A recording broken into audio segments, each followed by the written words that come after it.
Buenas tardes y gracias por acompañarnos en este espacio Salud en Conversación Franca. Gracias a todo el público que siempre nos sigue fielmente en este programa con fines de enriquecernos con respecto a tener conocimiento de lo más valioso que tenemos, que es nuestra salud. Y gracias a Ramón por cedernos este espacio como cada semana. Esta semana tenemos un invitado que nos va a hablar sobre los mitos y realidades de la cirugía plástica. Por eso tenemos un especialista en el área, un cirujano plástico y reconstructivo, quien es egresado de cirugía general del Hospital Dr. Luis Eduardo Aybar y egresado de cirugía plástica y reconstructiva del Hospital Dr. Salvador B. Gautier. Con ustedes aquí tenemos presente al doctor Luis Bonetti, quien es cirujano plástico reconstructivo y actualmente labora en el Centro de Cirugía Plástica y Especialidades CECIP. Gracias, doctor, por acompañarnos. Gracias a ustedes, buenas tardes a todos. Gracias a usted, doctor Castillo, a Ramón, por esta invitación y gracias a los televidentes de Su Mundo TV por permitirme estar aquí con ustedes en esta charla. Bien, doctor, esta es su casa. Empezando pues de inmediato con lo que es el tema de la cirugía plástica, ¿cuál es la preparación que requiere una paciente para saber si califica para una cirugía plástica o para estar en las mejores condiciones desde el punto de vista clínico para ser sometida a este tipo de procedimiento, porque es un procedimiento electivo, tanto para el paciente que está aquí en el país como el que viene de fuera? Claro. Bueno, en sentido general, la preparación para los pacientes de cirugía plástica no dista mucho de la preparación de los pacientes en cualquier otra área quirúrgica. Claro está, debido a que existen numerosas ramas de las especialidades quirúrgicas, hay cierta preparación que incluye cosas adicionales. Pero en sentido general, como dije, la preparación abarca desde los buenos niveles hemáticos, una buena evaluación cardiovascular, una buena evaluación por neumología y se irán adicionando evaluaciones de acuerdo a las comorbilidades que traigan las pacientes. Estos especialistas, junto con la evaluación propia del cirujano plástico, determinarán si las pacientes están en condiciones óptimas para ir a cirugía. Bien, con respecto a eso de las evaluaciones prequirúrgicas por neumología, ahora que pasamos esta etapa del COVID, supongo que le indican sus analíticas para confirmar si el paciente está infectado o no por el coronavirus. Claro. Aparte de las analíticas propias, como dije, de todo paciente que se va a someter a cirugía en sentido general, llámese estudio de análisis de sangre, de orina, pruebas virales, pruebas de coagulación, ya luego de la llegada del COVID hemos tenido que adicionar todos los cirujanos en sentido general y sobre todo los pacientes que se someten a cirugía electiva como son la cirugía plástica, hemos tenido que adicionar las pruebas de COVID por lo menos 48 horas antes del procedimiento.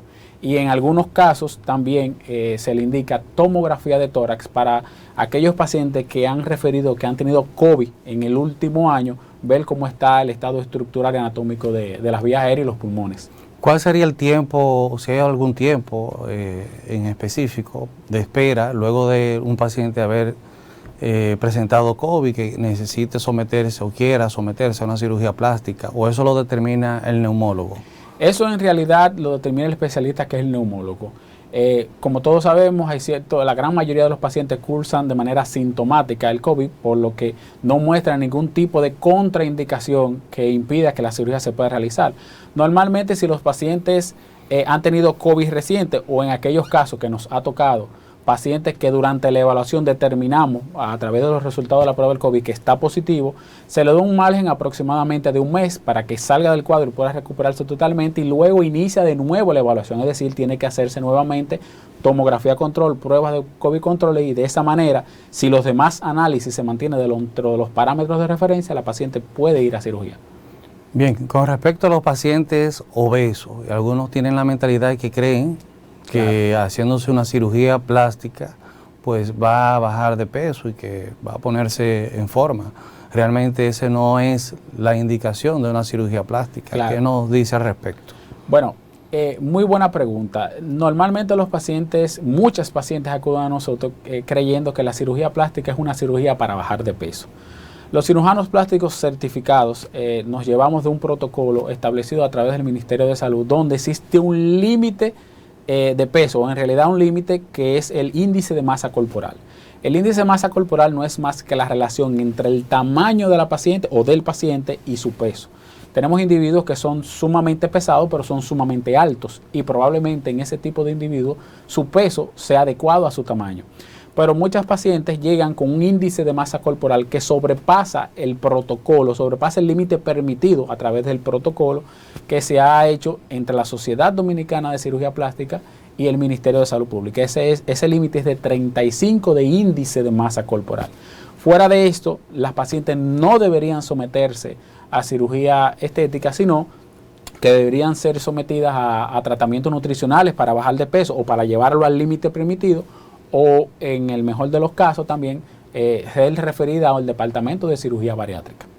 Bien, y los pacientes que están dentro de ese límite, pero tienen una buena cantidad de masa corporal o con contenido graso, estas pacientes pues necesitan algún tipo de preparación, o sea, por su cardiólogo, para determinar si hay algún riesgo de infarto o de alguna enfermedad cardiovascular, sobre todo porque vemos muchas veces algunos pacientes que fallecen, no solamente en cirugía plástica, sino en cualquier otro tipo de cirugía, pero la gente lo relaciona mucho con la cirugía plástica, pero realmente ocurre en cualquiera. ¿Cuál es el protocolo de manejo con estos tipos de pacientes?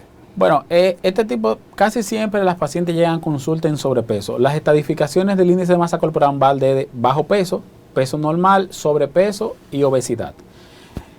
Normalmente los pacientes que están por debajo de 35 del índice de masa corporal califican para la cirugía siempre y cuando no tenga comorbilidades que la contraindiquen. Hay que destacar que aunque los pacientes tengan adecuados niveles hemáticos, es decir, tengan analíticas previas que estén dentro de la normalidad, que las pacientes pasen las pruebas cardiovasculares, que las pacientes pasen las pruebas por neumología, eso no significa que la paciente no tenga el riesgo de complicarse. Toda cirugía, por mínimo que sea, tiene un riesgo de complicación innato. Y los pacientes deben estar pendientes y deben saber eso antes de la cirugía. Esos riesgos se aumentan proporcionalmente por muchas razones, entre ellas la obesidad. Por lo tanto, una paciente que tenga un índice de masa corporal más bajo que otra tendrá, entre comillas, menos riesgo de complicaciones que las que tiene el índice mayor. Pero definitivamente la paciente antes de la cirugía debe tener constante eso, debe tener constancia de eso, de que usted se lo explicó, y que nosotros como médicos nuestra labor es disminuir ese riesgo al mínimo, pero nunca eliminarlo, porque quien le habla de que no tiene riesgo no le está hablando lo correcto, le está hablando cosas que en realidad no existen. Siempre habrá un riesgo quirúrgico en todo procedimiento, no importa que sea cirugía estética, cualquier tipo de cirugía.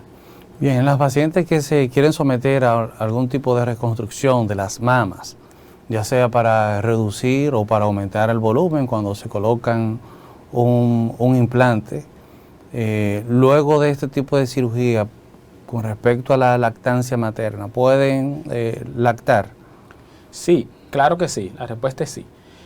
Por lo regular, prácticamente casi todas las técnicas de mamoplastía, como usted dice, tanto de mamoplastía de aumento como mamoplastía de reducción, mastopexia, que es el levantamiento de mama, sea o no sea una cirugía con implantes mamarios o no, son cirugías que no afectan la glándula mamaria al punto que la paciente no pueda amamantar. Sí hay técnicas quirúrgicas, de hecho una técnica quirúrgica, pero ya para casos muy específicos en los cuales hay gigantomastia, que la paciente pierde la capacidad de amamantar, pero no ni porque se ha afectado la glándula mamaria, que es la encargada de la producción de la leche materna, sino porque se ha afectado los conductos que exteriorizan la leche materna, los conductos lactíferos, en el momento de la cirugía, y por lo tanto la paciente, a pesar de que produzca la leche materna, no la podrá exteriorizar, pero solamente es en un tipo de técnica quirúrgica, y es una técnica quirúrgica que prácticamente no se realiza porque está supeditada a pacientes con gigantomastia y que tienen otras características que es necesario realizar esa técnica quirúrgica. Aunque la paciente vaya con el objetivo de aumentar o reducir los senos, ¿cuáles son las que realmente califican? Que puede que alguna llegue que quiere hacerse un levantamiento o una reducción, pero realmente califique o le convenga algún tipo de implante. Todo depende de lo que quiera la paciente. Los implantes ofrecen a las pacientes algunas ventajas que no ofrecen los levantamientos sin implante.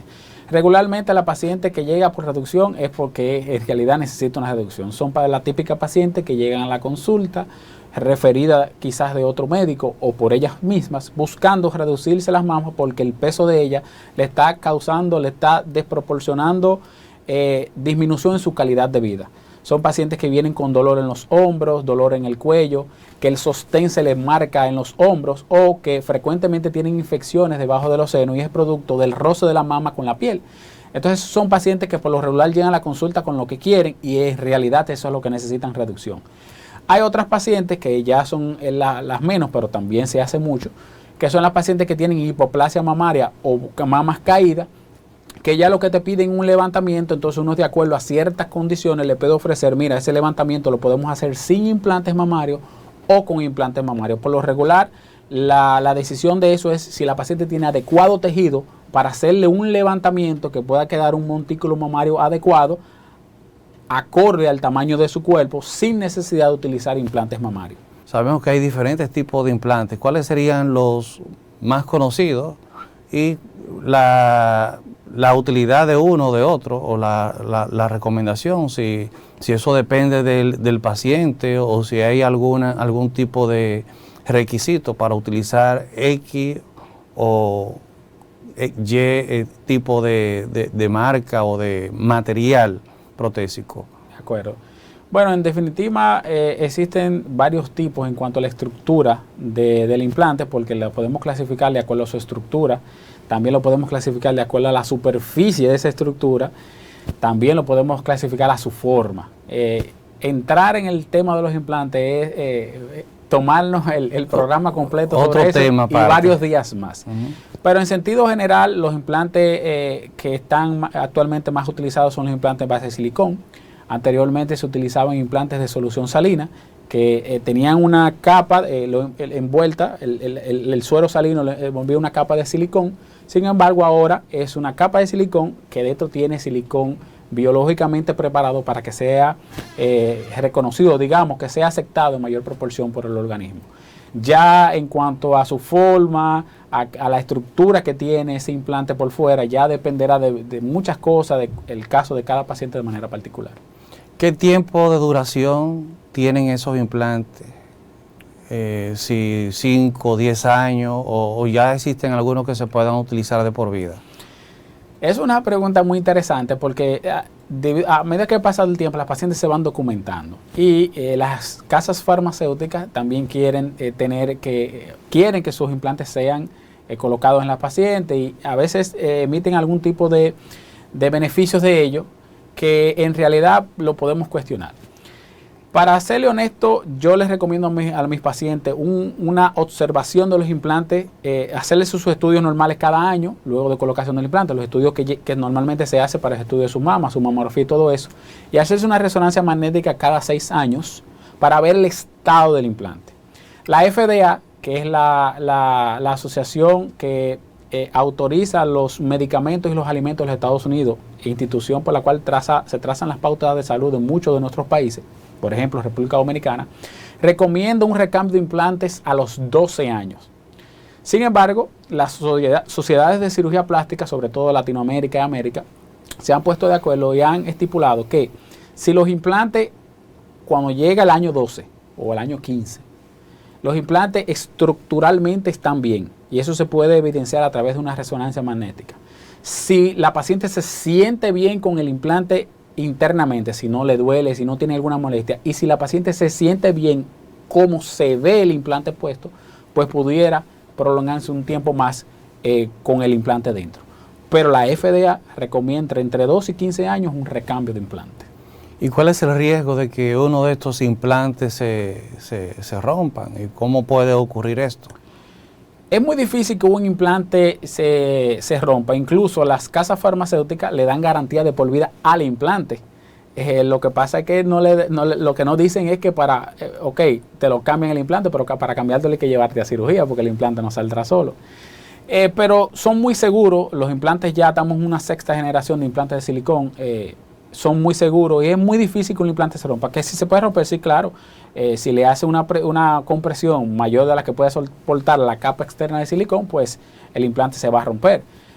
O si durante el proceso de colocación no se evidenció que tiene, porque son estructuras fabricadas, o sea, puede haber un error humano y el implante pudo haber venido con algún tipo de lesión estructural antes de ser colocado. Entonces, regularmente no son casos muy comunes los implantes rotos, ya a menos que la paciente haya sufrido un accidente y que sea un accidente de tal magnitud que pueda romper la capa externa de silicón que cubre el silicón líquido. O esos tipos de implantes que se utilizaban anteriormente de solución salina. Correcto, los implantes de solución salina, usted tiene toda la razón, se rompen con más facilidad pues justamente porque el interior es suero salino, es solución salina estéril, y la capa que lo envuelve, una capa que soporta menos la tensión y tienden a romperse, estructuralmente la anatomía del implante a romperse mucho menos, o mucho más, mejor dicho, que los implantes totalmente de silicón. ¿Y existe algún riesgo o relación entre la colocación de los implantes y el cáncer de mama? Es una pregunta muy interesante, de hecho muy buena pregunta, porque justamente las pacientes hoy día vienen con esa pregunta a nuestro consultorio. En realidad, el cáncer de mama, cáncer del tejido mamario como tal, no. La FDA hace 6 años emitió una alerta en cuanto a la aparición de un tipo muy raro, extremadamente raro de linfoma asociado al implante. Se llama linfoma anaplásico de células gigantes. Es el linfoma que se ha estudiado y se ha determinado que aparece en la cápsula que rodea el implante. Es una cápsula que le hace el organismo para aislarlo porque es un cuerpo extraño. Y se ha asociado a la aparición de ese linfoma a esa cápsula. Pero solamente se ha quedado en alerta. ¿Por qué? Porque actualmente no hay suficiente evidencia que demuestre que el simple hecho de tener el implante mamario es el causante de ese linfoma, sino que se está esperamos que no, que surjan más casos para seguir dándole estudio a las pacientes y determinar si existen otros factores de riesgo adicionales que son los que realmente te causan el cáncer y no el implante. Estamos hablando que se ha estimado en promedio 1 de cada 4.000 pacientes, o sea que es una tasa extremadamente baja. O sea que es muy poca la probabilidad de que eso suceda. Pero es deber de nosotros como médicos cirujanos plásticos y de las pacientes que se conozca esto antes de colocarse el implante.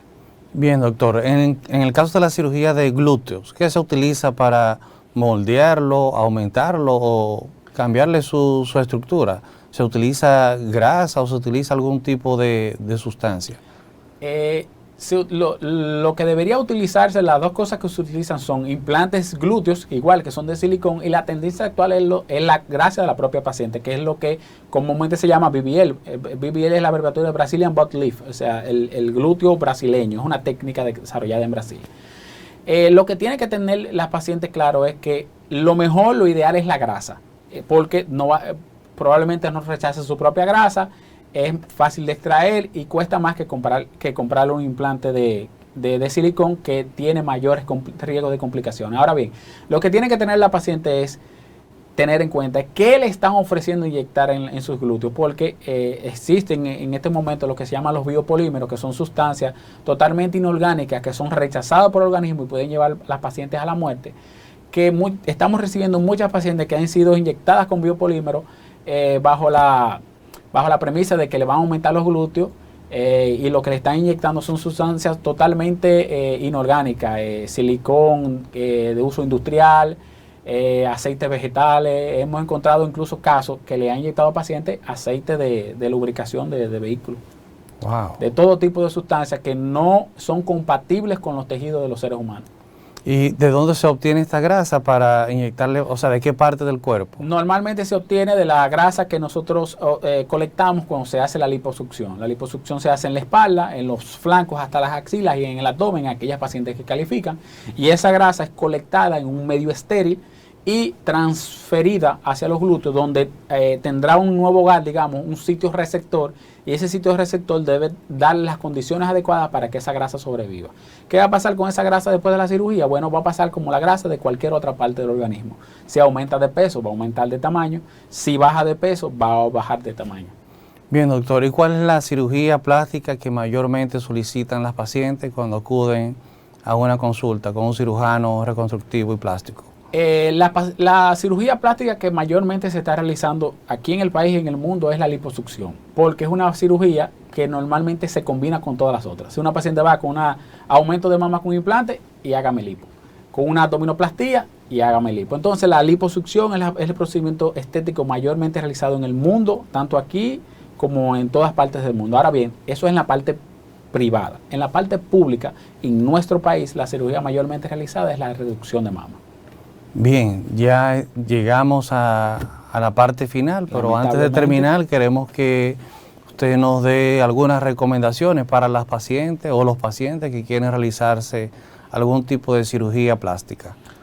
Mi recomendación, como la doy siempre en todos los ámbitos donde interactuamos con estos temas, es que al momento de realizar un procedimiento de cirugía plástica, tanto estético como reconstructivo, busquen un personal calificado. Busquen un cirujano plástico que sea certificado por la Sociedad Dominicana de Cirugía Plástica y Reconstructiva, SODOCIPRE, y busquen un centro de salud que le ofrezca todas las condiciones óptimas para que ese procedimiento, que es realizado por un cirujano plástico certificado, tenga un curso adecuado, de acuerdo, porque las instalaciones así los provean. Un centro con las certificaciones del Ministerio de Salud Pública que cumpla todos los estándares de calidad para proveer servicios de salud. Excelente. Muchísimas gracias, doctor Bonetti. Gracias al público que siempre nos acompaña fielmente aquí en Salud en Conversación Franca, y nos vemos en una próxima entrega.